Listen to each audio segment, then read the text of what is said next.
Predator anak di panti asuhan di kawasan Tangerang, Banten ini masih diusut. Lalu bagaimana pemulihan psikologi korban? Kita akan bahas bersama kriminolog anak Hanifah Hasna. Assalamualaikum, selamat petang Mbak Hani. Malam, selamat petang Mas.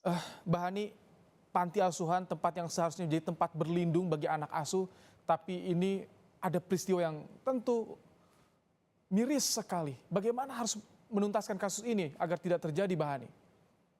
Baik, ini kalau kita pakai lagu itu dan terjadi lagi gitu ya, lagi dan korbannya selalu anak-anak.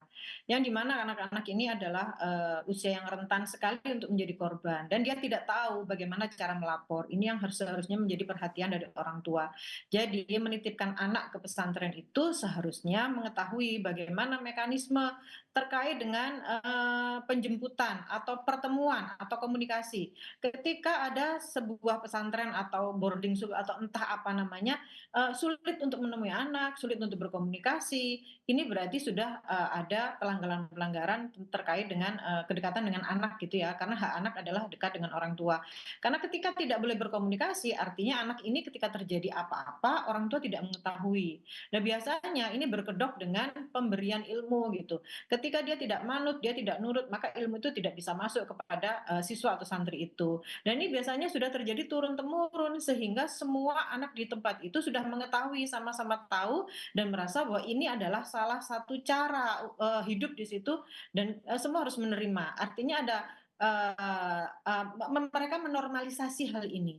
Lalu yang seharusnya kita perhatikan lagi adalah ketika mereka menjadi korban, apakah selama ini pengasuh yang lain tidak bisa memahami bagaimana pemahaman para pengurus terkait dengan emosional anak, terkait dengan perilaku anak, apakah ada yang berubah? Berarti ada yang kurang dari pengurus yang ada di situ. Ini kalau misalkan korban tadi Anda singgung, menormalisasi ini bagaimana? Pemulihan psikologis korban ini bagaimana nantinya, Mbak Hani?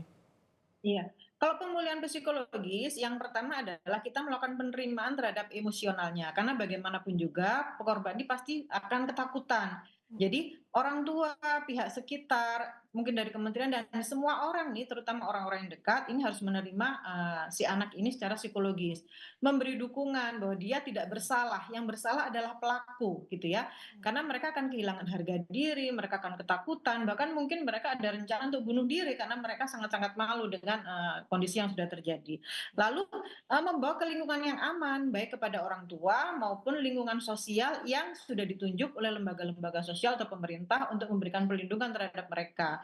Lalu konseling psikologi atau menghadapkan mereka atau membawa mereka terhadap profesional sehingga kondisi mereka benar-benar tersembuhkan gitu ya. Jadi tidak hanya sembuh secara tidak hanya menjauhkan dari pelaku atau tidak hanya memenjarakan pelaku, tetapi secara psikologis ini berdampak sangat panjang. Mungkin Oke. sekarang mereka merasa bahwa ini dirasakan oleh semua temannya, tapi mungkin 5 tahun, 10 tahun atau 20 tahun lagi, mungkin ada efek-efek yang kita tidak mengetahui seperti apa.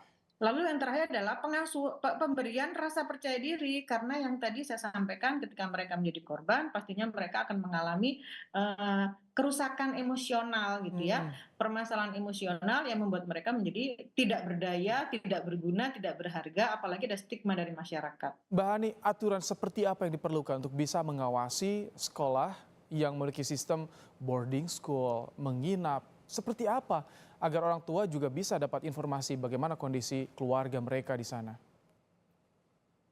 Iya, sebetulnya sudah ada peraturan dari pemerintah ya, kalau pesantren berarti dari Kementerian Agama, kalau sekolah boarding yang lain berarti dari Kementerian Pendidikan. Apakah itu sudah dilakukan? Lalu ketika sudah berdiri seperti yang tadi disampaikan di berita sebelumnya, apakah ada evaluasi? Apakah ada izin dari masyarakat setempat yang lokasinya sama? Nah, orang tua juga harus mengetahui apakah sekolah yang dipilih atau pesantren yang dipilih ini menggunakan izin yang resmi. Karena kalau tidak resmi sebetulnya merugikan si santri ini atau orang tua. Karena mereka jadi tidak tahu bagaimana mekanisme pelaporan ketika terjadi sesuatu yang tidak diinginkan. Lalu bagaimana selama ini mereka memberikan aturan-aturan kepada orang tua. Jangan-jangan ini hanya pesantren atau Tapi ini tempat-tempat panti yang asuhan, Mbak Hani. turun-temurun. Ini Ya. informasinya panti asuhan, bukan Oh, pesantren.